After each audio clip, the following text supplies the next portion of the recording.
On Mother's Day, my daughter-in-law canceled my seat at the table and announced, "The real gift will be when that witch ends up in a nursing home." On Monday, I canceled the check for her mortgage. "I'm glad to have you here. Follow my story until the end and comment the city you're watching from, so I can see how far my story has reached." I stood in my kitchen, arranging delicate pink roses in a crystal vase I had saved for special occasions. My Mother's Day gift for Christine, my daughter-in-law. The sunlight streamed through the windows, catching on the polished surface of the high, hand-painted teacup set I'd bought for her, a splurge I couldn't really afford on my fixed income, but I wanted her to feel special. 60 years old, and I still believed in trying. Still believed that if I just found the right gift, said the right words, somehow the wall between us would crumble. My phone buzzed on the counter. David, my son. My heart lifted as I wiped my hands on my apron and reached for it. "Mom," his voice sounded strained. "About tomorrow." Something in his tone made me grip the edge of the counter. "What about it, honey? I've got Christine's gift all ready, and I made those lemon cookies the kids love." A heavy silence stretched between us. "That's just it, Mom. Christine thought it would be easier to just keep it small this year. Family. Only." My hand froze midair. "But I am family." "You know what I mean, Mom." His voice dropped lower. "Just us and the kids. Christine's parents are coming too." The roses blurred before my eyes. "Her parents?" "Yeah, they're staying the weekend." I swallowed hard, fighting to keep my voice steady. "I see. Well, I could just drop by briefly. I won't stay long. I just want to give Christine—" "Mom, please don't make this difficult." The frustration in his voice cut through me like a knife. "Christine has been really stressed lately with the house renovations and everything." The house renovations. The house I'd helped them buy. The mortgage I'd been paying for them since David lost his job last year. The mortgage that had been draining my retirement fund month after month. "I understand," I said, though I didn't. "Not really."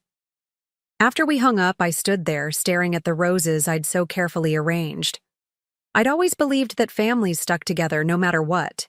That belief had guided me through my hardest days after Robert died, leaving me alone with a 12-year-old son to raise. I picked up my car keys. I would drive by their house, just to drop off the gifts. I wouldn't even go inside. What harm could that do? 20 minutes later, I pulled up to their 2-story colonial. The house was quiet, no sign of anyone. Maybe they were out shopping for tomorrow. I was about to leave the gifts on the porch when I heard Christine's voice drifting through the open window. "No, Mom, don't worry about her showing up." Christine's laugh was cold. "I made sure David told her to stay away." I froze, gift bag clutched, to my chest. "She's not invited this year." A pause. "Or any year, if I have my way." I should have left, should have walked away. But my feet remained rooted to the spot. "You know what would be a real Mother's Day present?" Christine continued, her voice dripping with contempt. "When that old Megara finally goes into a nursing home. That would be cause for celebration." The gift bag slipped from my fingers, the teacup set shattering on the concrete. I barely noticed the sound, barely felt the pain as a shard cut my finger. When I bent to pick up the pieces, that old Megara. I drove home in a daze, tears blurring my vision. Once inside, I collapsed onto my sofa, the weight of Christine's words crushing my chest. For years, I'd been making excuses for her behavior. She was under stress. She came from a different generation. She just needed time to warm up to me. I'd swallowed her snide remarks at family gatherings, pretended not to notice when she forgot to include me in family photos. And all the while, I'd been helping them financially, paying their mortgage, contributing to my grandchildren's college, funds, going without so they could have more. My gaze fell on my checkbook, sitting on the coffee table. The mortgage payment for their house was due next week. I'd already written the check, waiting to mail it out on Monday. I picked it up, staring at the amount. $2,100, nearly half my monthly income. With trembling fingers, I tore it in half. Then I called the bank and put a stop payment order on all future checks to the mortgage company. "Are you sure, Mrs. Harrison?" the bank representative asked. "This is a recurring payment you've been making for over a year." "I'm sure," I said, my voice stronger than I'd felt in years. "That payment stops today." When I hung up, I noticed my hands had stopped shaking. For the first time in months, I could breathe freely. Tomorrow was Mother's Day, and I would spend it alone. But it would also be the first day of my new life. A life where I would no longer sacrifice my dignity for people who saw me as nothing, but a burden to be tolerated. I looked around my small living room, at the photos of David and the grandkids. What would happen now? Would Christine allow me to see my grandchildren again once she realized the money had stopped? The thought pierced my heart like a physical pain. But another voice, stronger and clearer, rose within me. What kind of example? Am I setting for my grandchildren if I allow myself to be treated this way? The phone rang. David's number flashed on the screen. Too soon for him to know about the check, but perhaps Christine had seen me outside their house.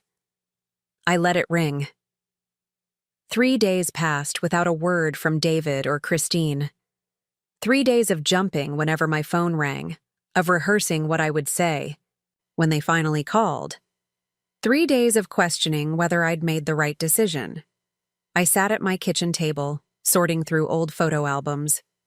There was David at 7, missing his front teeth, proudly holding up a fish he'd caught with his father. Robert's death from a sudden heart attack 3 years later had shattered our world, leaving me a 35-year-old widow with a grieving child and a mountain of debt.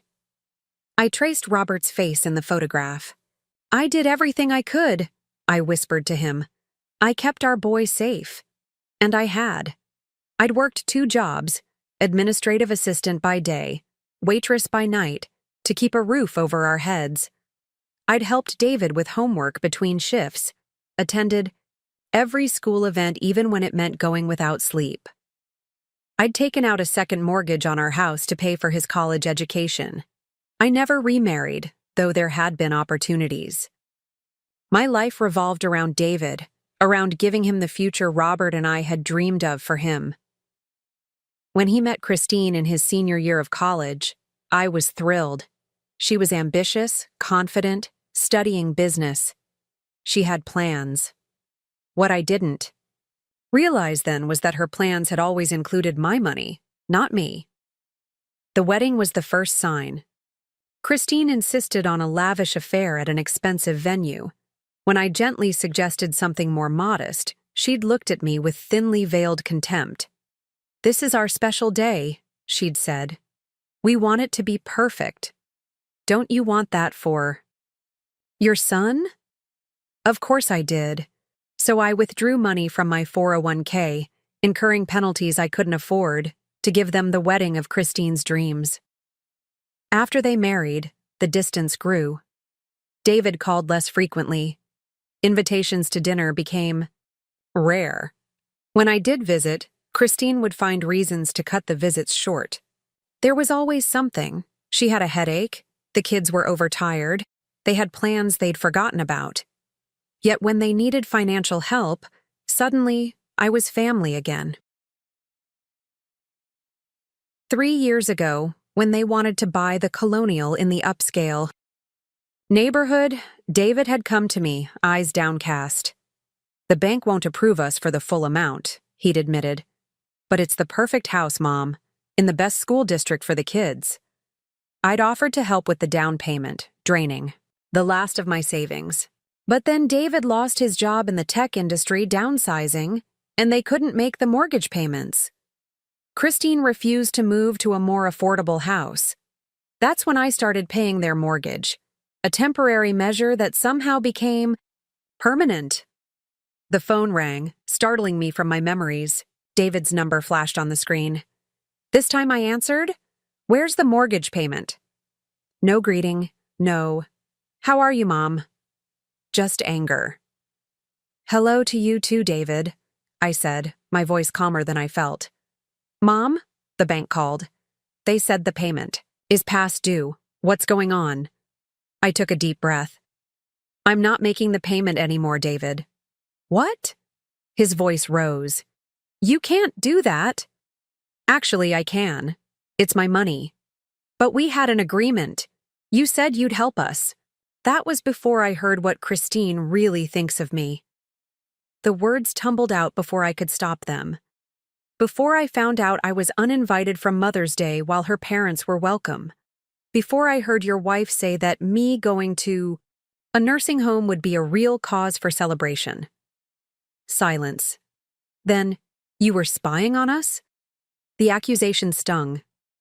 No, David. I came to drop off gifts, and Christine was talking loudly enough for the neighbors to hear. She didn't mean it, he said, but his voice lacked conviction. She was just venting. About what? What have I ever done to her except give and give until there's nothing left for me? Another silence. I could almost see him running his hand through his hair the way he did when stressed, a gesture so like his father's. Mom, we need that money. We can't make the payment without it. Then sell the house, David. Get something you can afford. We can't do that. Now he sounded panicked. The market's down, we'd lose money, and the kids' school, those are your choices to make, I said, surprised at my own firmness. But I won't be paying anymore. Is this blackmail? His voice turned cold. You're using money to punish us because your feelings got hurt? Something broke inside me. After everything I'd sacrificed, everything. I'd given up. My son thought I was being petty. This isn't about punishment, David. It's about respect. My voice trembled but held steady. I've spent my entire life putting you first. I went without so you could have what you needed. I'm 60 years old with barely enough saved for retirement because I gave everything to you. And in return, you let your wife treat me like I'm nothing. That's not fair. No, it's not fair. None of this is fair. But I'm done. I paused, gathering strength. I love you, David. I always will. But I won't set myself on fire to keep you and Christine warm anymore. I hung up before he could respond, before my resolve could crumble. Outside my window, spring flowers were blooming in my small garden. I'd planted those bulbs in the fall, an act of faith that I would be here to see them flower. Now they're vibrant. Colors seemed like a sign, life continuing, beauty emerging even after the harshest winter. My phone buzzed with a text from David. We need to talk about this in person. I'm coming over tomorrow. I set the phone down without replying. Tomorrow would come soon enough. For now, I walked outside to my garden and began pulling weeds, my hands working in the rich soil. It was time to tend to my own life for a change. Time to see what might bloom if I redirected all that care and attention toward myself. The doorbell rang at precisely 10 o'clock the next morning. I'd been up since dawn, too anxious to sleep, rehearsing what I would say to David. I smoothed my hands over my cardigan and opened the door. David stood on my porch, his face drawn with tension. He looked older somehow, the lines around his eyes deeper than I remembered. Come in, I said, stepping aside. He walked past me without a word, his shoulders rigid. In the living room, he remained standing, hands jammed in his pockets. Would you like some coffee? I asked, reaching for normalcy in this decidedly abnormal situation. I'm not here for coffee, Mom, he said, his voice flat. I'm here about the mortgage. Of course, not to check on me, not to apologize for excluding me from Mother's Day. Just the money. I sat down on the sofa, suddenly bone-weary. Sit down, David, please. He hesitated, then perched on the edge of the armchair across from me. We need that money. The bank called yesterday. If we miss another payment, they'll start foreclosure proceedings. I told you my decision, I said, quietly. I'm not paying anymore. Because of some stupid comment Christine made? He ran his hand through his hair in frustration.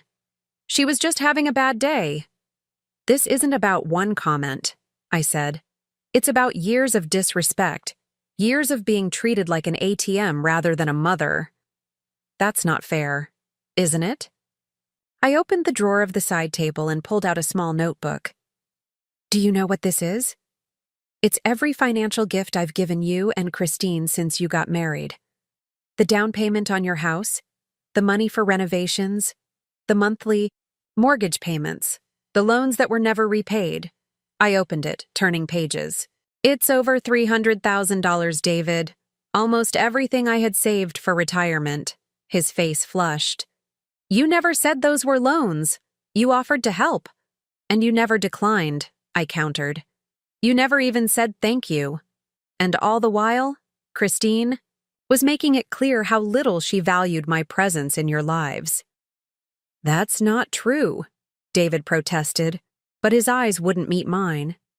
Last Christmas, I said, she accidentally forgot to tell me dinner had been moved up 2 hours. I arrived to find everyone finishing dessert. David shifted uncomfortably. That was a misunderstanding. The family vacation to the beach last summer, I only found out about it from Facebook after you'd already gone. We thought you wouldn't want to. Your anniversary party? I was seated at a table with strangers, far from family. Mom, you're being dramatic. Am I? I walked to my desk and returned with a stack of cards. Birthday cards for the children, Christmas checks, all returned with wrong address written on them, even though my address hasn't changed in 20 years. David's face paled. I never saw those. Of course you didn't. I set them down between us. Christine made sure of that. Just like she makes sure I rarely see my grandchildren. Did you know Lucy asked me last time I saw her why I don't love her anymore? Because Christine told her that's why I never come around. David's shoulders slumped. She wouldn't do that, neighbor. Did. I leaned forward. David, I've tried for years to build a relationship with Christine.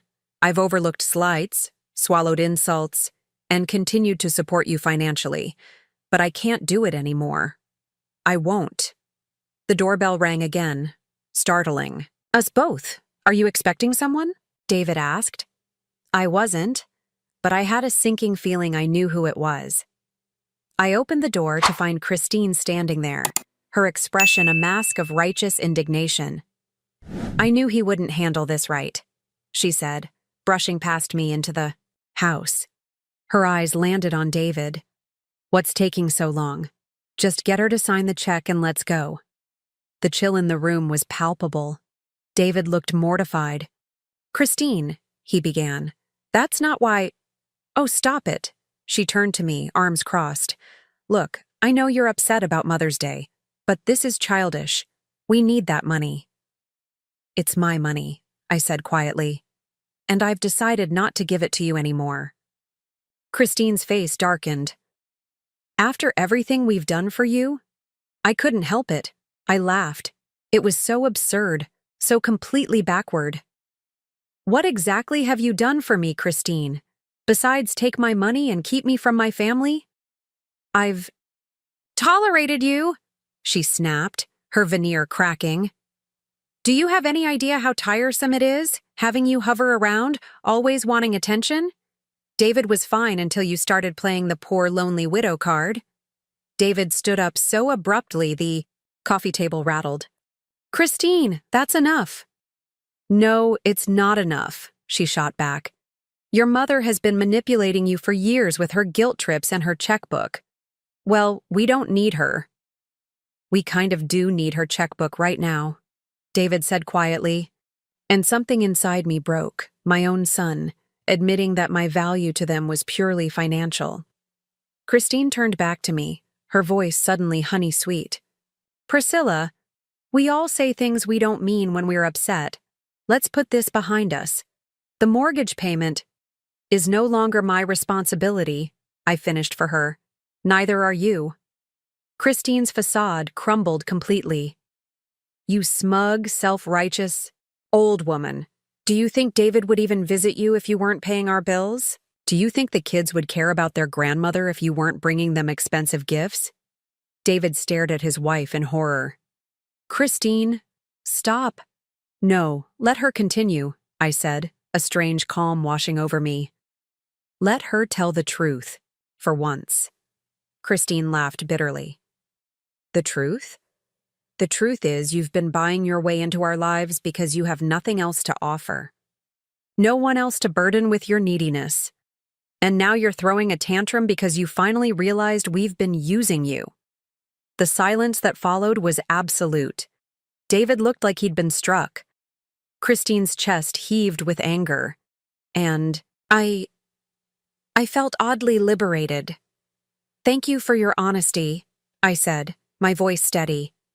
Now I'd like you both to leave. Mom, David began, but I held up my hand. I've heard enough, I said. We have nothing more to discuss. Christine grabbed her. Purse? Fine, come on, David, she's made her choice. David hesitated, torn between wife and mother. David, Christine's voice was a whip. Now. He looked at me, then followed her to the door. But before stepping out, he turned back. I didn't know, Mom. About the cards, about what she said to Lucy. I swear. I nodded once. Whether I believed him or not no longer mattered. When the door closed behind them, I sank onto the sofa, trembling not with sadness, but with a fierce, unexpected pride. I had finally stood my ground. The mask had fallen. Now it was time to see what lay beneath. The weeks following that confrontation passed in a strange haze. I moved through my days mechanically, grocery shopping, tending my garden, watching television programs I barely registered. The silence of my phone was deafening. No calls from David, no pictures of the grandchildren, no demands for money. The silence hurt, but less than I expected. There was a curious freedom in it, too. I was folding laundry one Wednesday afternoon, when my doorbell rang. Opening it, I found Lucy, my 11-year-old granddaughter, standing on my porch, her bike thrown haphazardly on the lawn behind her. Lucy! I gasped, pulling her into a hug. What are you doing here? Does your father know where you are? She shook her head, her eyes brimming with tears. Dad and Mom are fighting all the time, about the house and about you. I heard Dad tell Mom that the bank is going to take our house away. My heart sank. So it had begun. The foreclosure proceedings. I miss you, Grandma, Lucy said, burying her face against my shoulder. Mom said you didn't want to see us anymore, but I knew that wasn't true. I led her into the kitchen and set about making her favorite, hot chocolate with extra marshmallows, even though it was warm outside. Some situations required comfort food. Your mother wasn't telling the truth, I said gently, setting the mug in front of her. I've missed you terribly, Lucy nodded, sipping her cocoa. Dad's really sad all the time. He lost his job again last week. Mom keeps crying about the house. So that was why David hadn't called. On top of the mortgage trouble, he'd lost his job. Again. It was the third time in 5 years. The tech industry could be brutal. Are you and Dad fighting? Lucy asked, her eyes wide with worry. Is that why you're not helping with our house anymore? I took a deep breath, considering how to explain adult complexities to a child. Your dad and I have a disagreement about respect, about how family members should treat each other. Is it because Mom's mean to you? Lucy asked bluntly. I heard her tell Aunt Sarah that you were a controlling witch who needed to mind your own business. I nearly choked on my tea, out of the mouths of babes. It's complicated, sweetheart, I said finally. But I want you to know that none of this is your fault, and I love you very much. When I called David to let him know Lucy was with me, his relief was palpable. I'll come get her right away, he said, his voice tight. Let her stay for dinner, I suggested. I'll bring her home after. A pause. Christine won't like that. Christine doesn't have to know, I replied, surprised at my own boldness. Lucy came to me, David. She's worried about you two fighting all the time.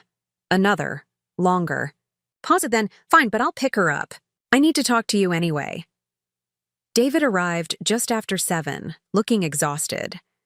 Lucy ran to hug him, chattering about the cookies we'd baked and how I'd let her help deadhead the roses in my garden. Go wait in the car, sweetheart, David said, finally. I need to talk to Grandma. When she was gone, he stood awkwardly in my living room, hands in his pockets, just as he had weeks ago. But something had changed. The anger was gone, replaced by a bone-deep weariness. You lost your job, I said. He nodded. Budget cuts. They laid off 20% of the staff. And the house? We missed 2 payments. He sank into a chair, running, a hand over his face. The bank sent a formal notice.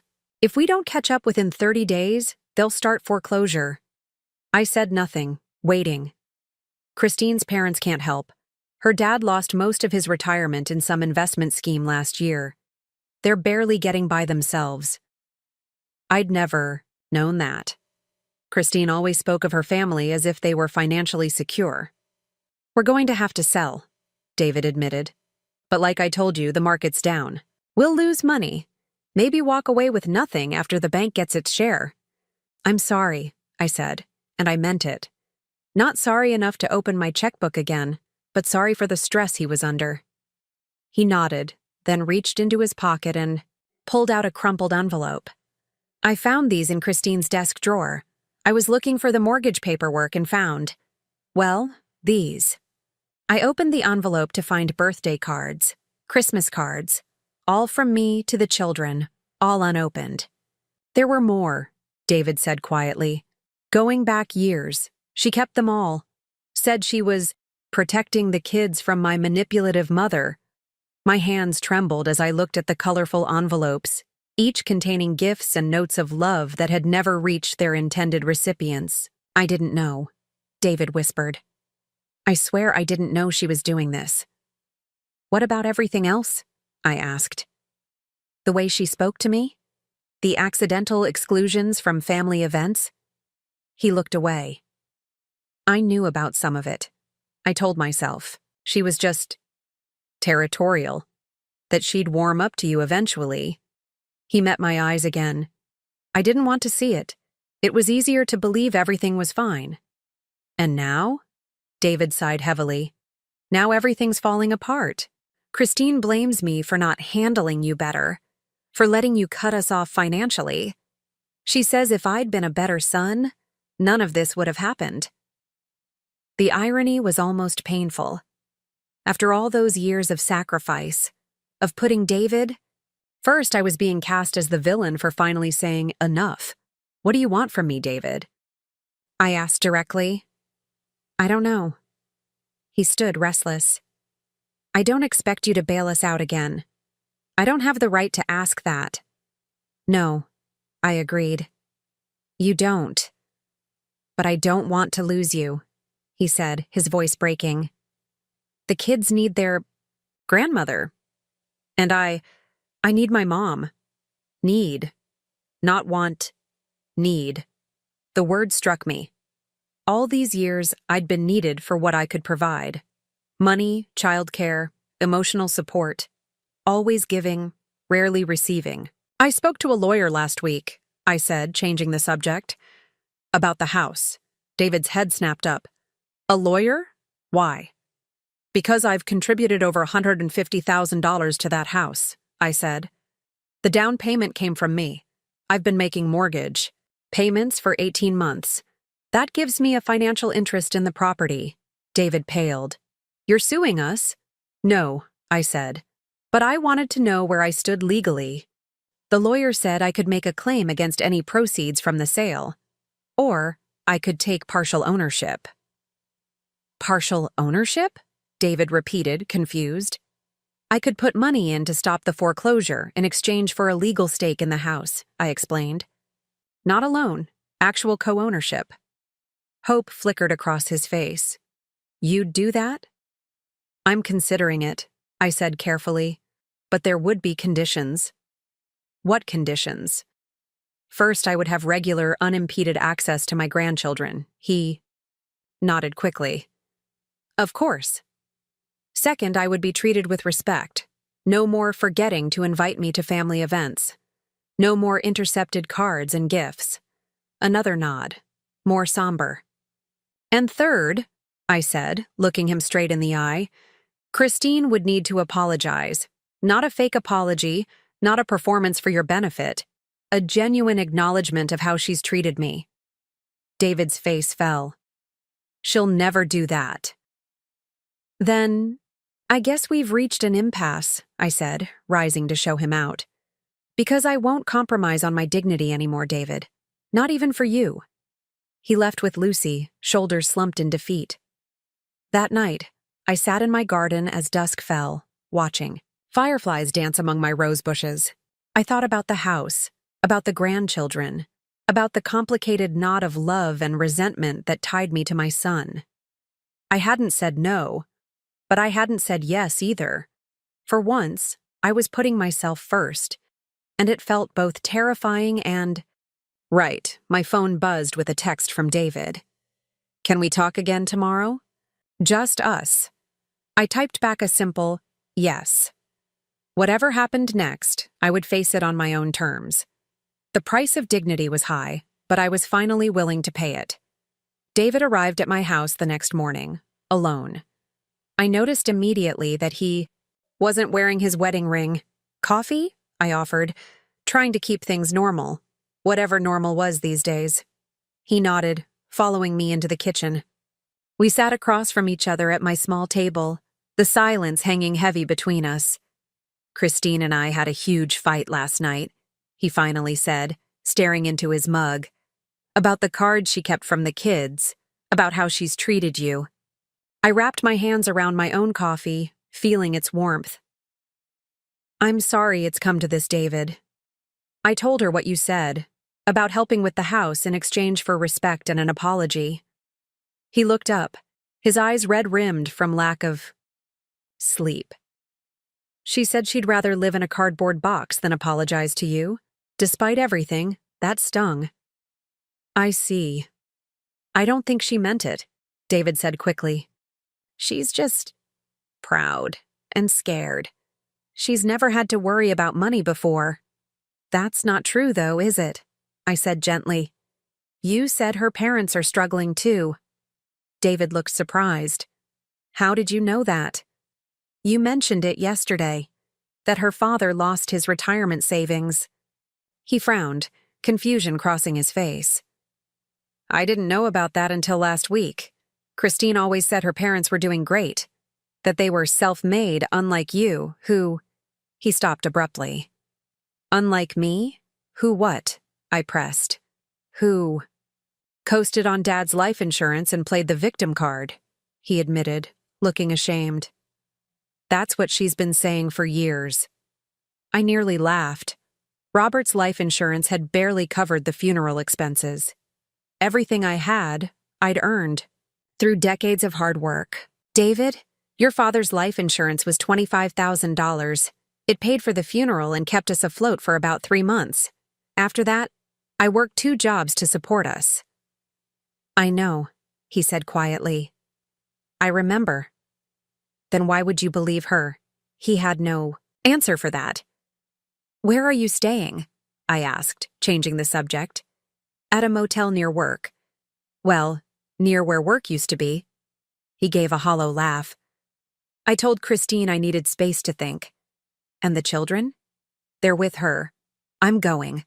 To see them this weekend. He hesitated. I was hoping you might come with me. They miss you. My heart leapt at the thought of seeing my grandchildren, but caution held me back. What about Christine? She'll be at her yoga class. It's the one thing she won't give up, even with our money. Problems. So we're sneaking around behind her back? The idea didn't sit well with me. That's not a solution, David. I know. He ran a hand through his hair, a gesture so reminiscent of his father that my heart ached. But I don't know what else to do. She won't bend, and you won't bend, and the kids are caught in the middle. I sighed. He was right about one thing. The children shouldn't suffer because of adult conflicts. All right, I agreed reluctantly. But only this once. After that, we need a real plan. Thank you. He looked relieved, then hesitant. Mom, about the house.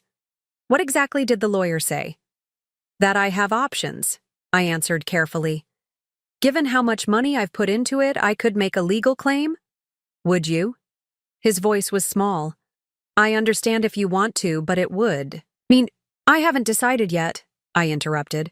But if I do help, it would be as a co-owner, not just handing over money.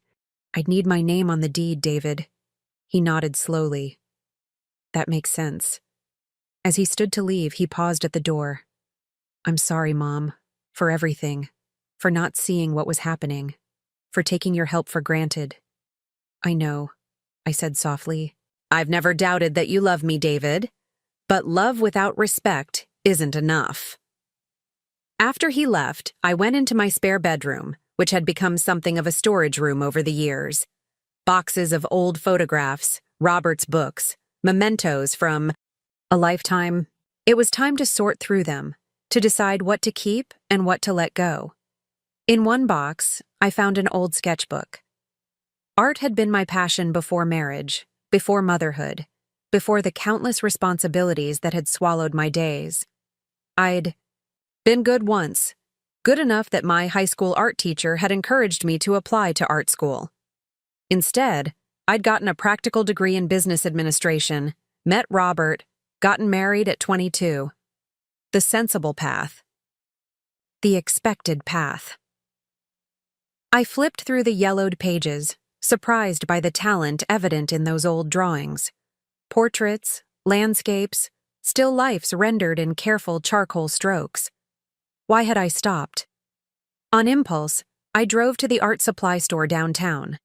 The owner, a woman about my age with silver hair and paint-stained fingers, helped me select pencils, charcoal, watercolors. Getting back into it? She asked as she rang up my purchases. After 40 years, I admitted. I don't know if I still can? She smiled, handing me the bag. It's like riding a bicycle. The muscle memory is there, waiting for you to wake it up. That evening, I set up a small easel by the window and began to sketch the view of my garden. My strokes were hesitant at first, rusty from disuse. But gradually, as the sunset painted the sky in shades of pink and gold, something inside me remembered. Something woke up. The next day, I visited the community center and found they offered art classes 3 times a week. I signed up immediately, ignoring the flutter of nervousness in my stomach. When was the last time I'd done something purely for myself? By week's end, I'd attended my first class, watercolor basics. The instructor, a gentleman named Ellis with kind eyes and patience to spare, had praised my natural sense of composition. You've done this before, he'd said, and I'd nodded, unable to explain the complex emotions that simple acknowledgement triggered. In class, I met Martha, a widow like me, who invited me to join her and some friends for coffee afterward. I surprised myself by saying yes. The coffee shop was warm and inviting, filled with the rich aroma of freshly ground beans. Martha's friends, Judith, Eleanor, and Doris, welcomed me without hesitation, drawing me into their conversation about books, politics, and the upcoming art exhibition at the local gallery. You should submit something, Judith suggested when I mentioned I was picking up art again. The deadline's not for another month. Oh, I couldn't, I protested. I'm just a beginner. Again. We're all beginners again at something, Eleanor said. Wisely. That's the beauty of our age. We get to reinvent ourselves. Reinvention. The word lingered in my mind as I drove home, as I prepared for bed, as I lay awake thinking about the weekend, about seeing my grandchildren, about the house and Christine and all the tangled threads of family that still bound me, even as I was discovering this new part of myself. For the first time in years, perhaps ever, I wasn't defined solely by my roles. Mother, grandmother, financial supporter. I was becoming something else, something more. I was becoming myself. A year passed, bringing changes I never could have imagined that terrible Mother's Day when Christine's words had shattered my illusions about my place in my son's family. It is Mother's Day again. The morning sun streams through my kitchen windows as I arrange a bouquet of tulips from my garden. The house smells of cinnamon and sugar, homemade rolls rising in the oven, a recipe I'd perfected over the winter. The doorbell rings, and I smile, knowing who it is. Grandma! Lucy and James rush in, arms outstretched for hugs. Behind them, David stands with a wrapped package and a sheepish grin. Happy Mother's Day, he says, kissing my cheek. Something smells amazing. Cinnamon rolls, I tell him, accepting the gift. Your favorite. Lucy tugs at my hand. Grandma, wait till you see the painting I made at school. Dad brought it for you. I can't wait, I say, genuinely excited. At 12, Lucy has shown a real talent for art, a talent I've encouraged with supplies and lessons. As we settle in the living room, so much brighter now with my own watercolor landscapes hanging on the walls, I can't help marveling at how much has changed. The house, David and Christine's beautiful colonial, had gone into foreclosure after all. Despite my lawyer's assurance that I had a valid claim on the property, I chose not to pursue it. Some prices were too high, even for justice. David and Christine separated 2 months after our confrontation. The combination of financial stress and exposed lies proved too much for their marriage. Christine moved in with her sister in California, taking the children with her. David found an apartment near his new job, a step down from his previous position, but steady work at a smaller tech company. The separation wasn't easy on anyone. The children called me weekly, their voices full of confusion and hurt. Christine, surprising us all, hadn't poisoned them against me. Perhaps losing everything had humbled her, or perhaps she simply lacked the energy for ongoing warfare. David visited them monthly, and gradually, a co-parenting routine emerged. Then, 6 months ago, Christine announced she'd met someone new. She wanted to stay in California permanently, but was willing to let the children spend summers and holidays with their father.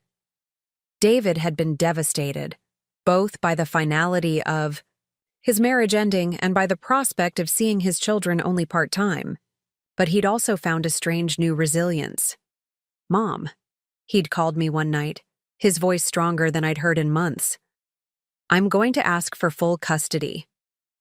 Are you sure? I'd asked, concerned about what that would mean for him and for the children. I'm sure, he'd said. Christine's not a bad mother, but her life is going in a different direction now. And the kids miss home, their friends, their schools. They miss you. That last part had brought tears to my eyes. To everyone's surprise, Christine hadn't fought him. She'd agreed to let the children return to their father, with generous visitation, rights for herself. Her new relationship was moving quickly, and her new partner had children of his own. A ready-made family was apparently more appealing than fighting for custody of her existing one. And so, 3 months ago, Lucy and James had returned home with their father. David had found a modest house to rent, not far from my own. And suddenly, I was back in their lives, not as a checkbook, but as a grandmother.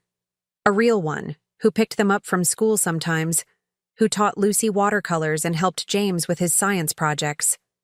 Open your gift, Mom, David urges now, pulling me from my reflections.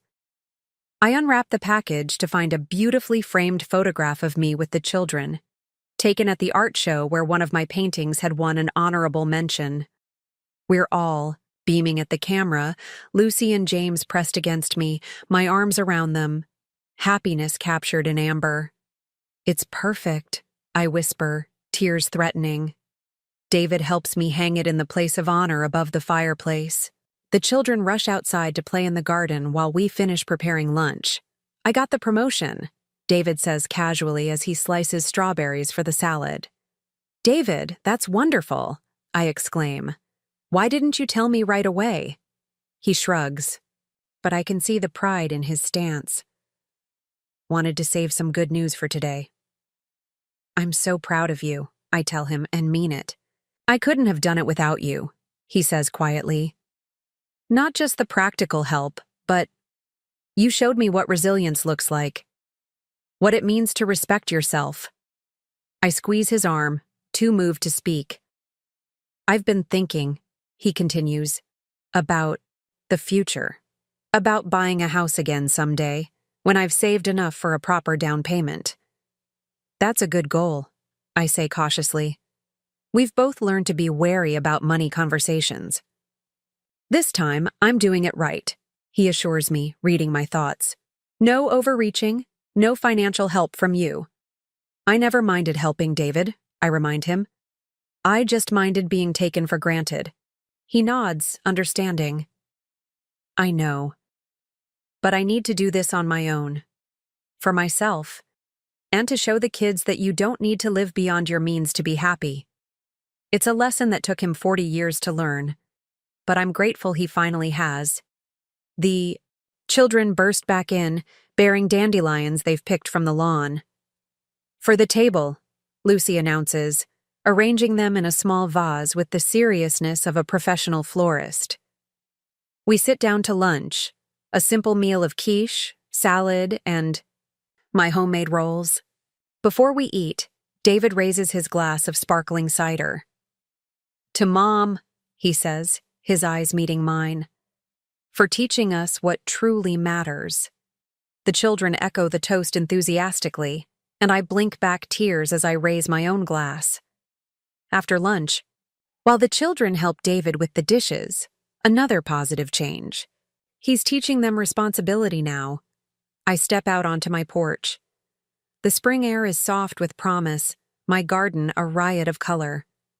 Martha will be picking me up at 3 for our weekly art group. We've been meeting regularly for months now, a circle of women supporting each other through life's transitions. Martha through her recent retirement, Judith through her husband's illness, me through the reshaping of my family. I've found friendship there, connection, purpose. My watercolors have improved to the point where a local gallery has agreed to display some in their summer exhibition. A small achievement, perhaps, but one that fills me with quiet pride. Inside, I hear the children laughing, David singing off-key to some pop song on the radio. The sounds of family, my family, rebuilt on a foundation of mutual respect rather than obligation. Last week, I'd received a card from Christine. A proper apology, years too late, acknowledging the hurt she'd caused. I appreciated the gesture more than I'd expected to, though I had no desire to resume any close relationship. Some bridges, once burned, are better left as ashes. The front door opens, and David joins me on the porch, handing me a fresh cup of tea. Happy? He asks simply. I look at him, my son, who nearly lost himself but found his way back. Who's learning, as we all are, that love without boundaries isn't really love at all. Yes, I answer truthfully. I'm happy. We sit in comfortable silence as the afternoon sun warms us. In the garden, the children are playing tag, their laughter carrying on the breeze. Inside, my new painting waits on the easel, half finished. Tomorrow, I'll add more color, more definition. Tomorrow, I'll continue creating the life I want. Today, it's enough to be here. Present, respected, loved not for what I give, but for who I am. The price of dignity was high. But oh, how worth it.